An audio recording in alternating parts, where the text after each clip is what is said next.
The Queen Anne style went through various iterations throughout time, stemming from the early 1700s in England and then resurging in the United States through well-known architect Norman Shaw. At a first glance, we can see the massing of different geometrical shapes that are compiled together. Another first impression of these buildings are the different materials and colors that are part of the architectural system. In an excerpt from the American Architect and Building News, preeminently successful in its stand-up works of Mr. Norman Shaw, ARA, Pierrepont in Surrey, and The Whispers near Midhurst, it is almost impossible to speak too highly of these artificially beautiful works. Mr. Shaw is an artist in all he does.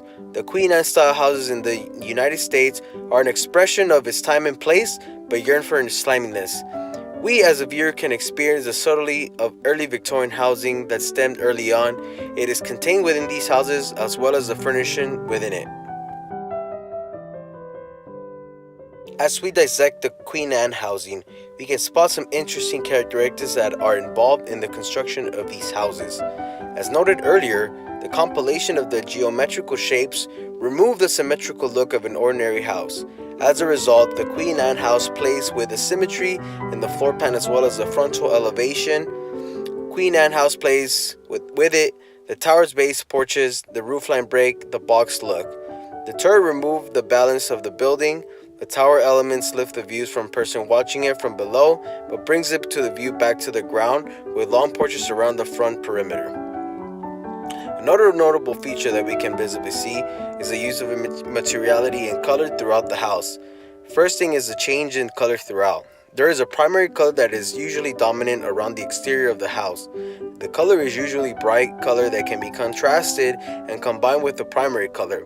The secondary color is used throughout the trim of the house.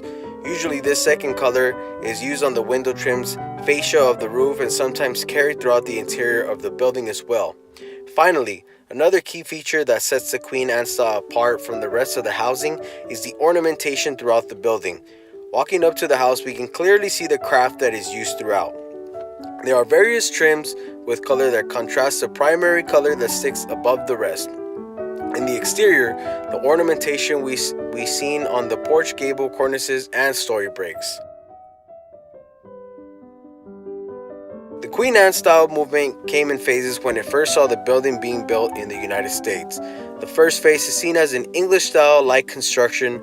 Characteristics that came with the design is half timbering and carving from the 17th century architecture. Masonry and stucco would be featured throughout the chimney as well. There was clear transition of different materials, specifically masonry and wood shingles. The second phase was seen on the turret style.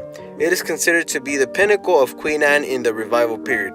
The addition of the tower gives it a new symbol that will resonate with people throughout the years. The transition of the two materials are also masonry of wood shingles. Finally, the third phase of the Queen Anne style cottage, this reduced version of a typical Queen Anne style home, is usually a single-story dwelling.